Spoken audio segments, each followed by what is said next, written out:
اور قرآن کریم اٹریکٹ کرنے جی کے بالکل لیے اس طرف میں آنے والا تھا. جی تو میں اس کا پس منظر یہی ہے اصل میں. جب تک کہ آپ کو یہ نہیں پتا ہو کہ یہ قرآن کریم کی جو تعلیمات ہیں یہ آپ پر اثر انداز ہو رہی ہے، تو آپ کو خود اس میدان میں اترنا پڑے گا. یعنی آپ کو قرآن کریم خود ترجمے سے سمجھ کر پڑھنا ہوگا. اس کی مثال قرآن کریم ایک عام آدمی کو کس طرح سمجھ آ سکتا ہے؟ دیکھیں، قرآن کریم کے لیے براہ راست ابھی تو تراجم موجود ہیں. اگر آپ دیکھیں، ہم نے اس پر بھی تھوڑا سا کام کیا بحیثیت ایک ادارے کے جو ہم نے بنایا، جس کا مقصد یہی ہے کہ عوام الناس تک قرآن کریم کی تعلیمات براہ راست پہنچے. اچھا، تو اس کا طریقہ ہم نے یہ رکھا کہ روزانہ کی بنیاد پہ پڑھا جائے، ماشاء اس میں کوئی کوتاہی نہیں ہو. تو روزانہ کی بنیاد پہ ہمارا کوئی ایک ساتھی قرآن کریم کا ترجمہ پڑھ کر سناتا ہے، اور اس طرح کے مکتب ہوتے ہیں جس پہ قرآن رکھا جاتا ہے، اس پہ قرآن رکھے ہوئے ہوتے ہیں اور سارے ساتھی اس کو دیکھ رہے ہوتے ہیں. تو میں سمجھتا ہوں کہ یہ ایک بہترین طریقہ ہے قرآن کریم سے استفادے کا، کہ اس کو روزانہ کی بنیاد پر تھوڑا تھوڑا 15 منٹ پڑھیں، 20 منٹ پڑھیں، مگر اتنا پڑھیں جتنا آپ کو سمجھ آ رہا ہے. اپنے اوپر بوجھ نہ ڈالیں. قرآن کریم کی آیتیں خود رسول اللہ کے لیے کہ آپ کو اس کے اندر مشقت نہیں کرنی، محنت میں نہیں پڑھیں. تو آپ کو بحیثیت آج کے معاشرے میں سمجھتا ہوں کہ ہم لوگوں نے کا جو یہ طریقہ کار ہے، جو ہم نے بحیثیت ایک ادارے کے، ہم نے ایک ادارہ بنایا جس کے اندر قرآن کریم کی تعلیمات براہ راست پہنچائی جاتی ہیں. اس کے علاوہ ہم قرآن کریم کی تقسیم کرتے ہیں، نسخے جو ترجمے والے قرآن ہیں، اور اس میں ہم آسانی کے لیے بتا رہے ہیں.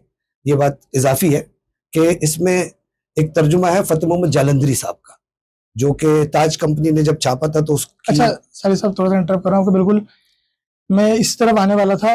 سب سے بڑا جو میں سمجھتا ہوں کہ یہ میرا بھی سوال ہے، اور جو لوگ ہمیں سن رہے ہیں شاید یہ ہر اس شخص کے دل میں یہ سوال آئے گا جس کے دل میں یہ تڑپ ہوگی کہ وہ قرآن کریم کو سمجھ کر پڑھے ترجمے کے ساتھ.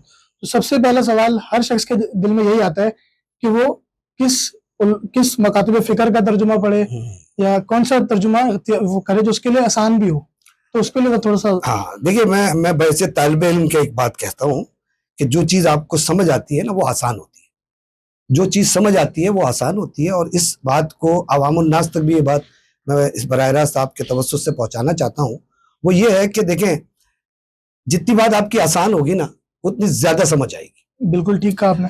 اب قرآن کریم کے آسان فہم تراجم میں سمجھتا ہوں کہ اس ٹائم جو سب سے اویلیبل ترجمہ ہے، جو بڑا آسانی سے دستیاب بھی ہے، وہ فتح محمد جالندری صاحب کا ترجمہ ہے، جو کہ تاج کمپنی نے جب چھاپا تھا تو اس کو 25A کے نام سے پہچانا جاتا ہے. چھوٹا نسخہ تھا اور مطلب کتابی شکل میں تھا، اور اس میں عربی متن ایک طرف ہے، یعنی آپ عربی متن بھی دیکھتے رہیں، اور اس طرف آپ کے بائیں ہاتھ کے اوپر جو ہے اردو ترجمہ موجود ہے. تو یہ ترجمہ 1900 میں ہوا، باوجود اس کے کہ 1900 کے دور میں ہوا، مگر میں سمجھتا ہوں آج بھی سمجھنے کے لحاظ سے سب سے آسان فہم ترجمہ یہ موجود. اچھا، سمجھنے کے لیے یہی ترجمہ کیوں آپ ریکمینڈ کرنا چاہیں گے؟ یا دیکھیں، میں نے آپ کو پہلے بھی بتایا کہ آسانی سے اگر بات سمجھ میں آئے تو دوسرے تراجم میں جو سمجھتا ہوں، ہم نے وہ بھی دیکھے ہوئے، اور ہم بحث نہیں کرتے. جب قرآن کا پیغام دیتے تو ہم بحث نہیں کرتے. ہم یہ کہتے ہیں کہ آپ جس مکتب فکر کے ماننے والے ہیں وہ قرآن پڑھ لیجیے. ان اور عالموں کے ترجمے قرآن کریم کے مارکیٹ میں دستیاب ہیں. تو آپ قرآن سے محبت کا کوئی ایک ثبوت تو دیں کہ آپ کے پاس وہ ترجمہ ہونا چاہیے. اس کی مثال ہم دیتے ہیں لوگوں کو. جب ہمارے ساتھی بیانات کرتے ہیں یا پبلک میں جاتے ہیں تو ہم کہتے ہیں کہ دیکھیں، جس طریقے سے اللہ کے نبی رسول اللہ صلی اللہ علیہ وسلم نے قرآن کریم کی بات جب بھی کی تو یقیناً عربی زبان میں کی، تو احادیث نبی صلی اللہ علیہ وسلم آج بھی آپ اس کا پورا متن صحیح ستہ میں موجود ہے. بالکل اسی طریقے سے جیسے اس قرآن کا ترجمہ موجود ہے اور عربی زبان کا وہ متن بھی موجود ہے.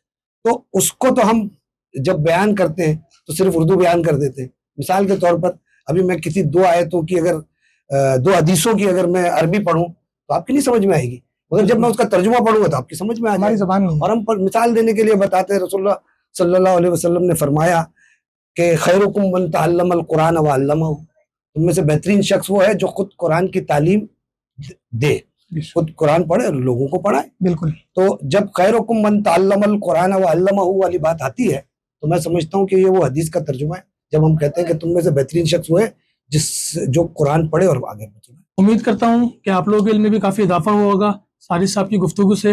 اور اگر آپ کے ذہن میں کسی بھی قسم کا کوئی بھی سوال ہو تو کمنٹ باکس میں ہمیں لازمی بتائیں.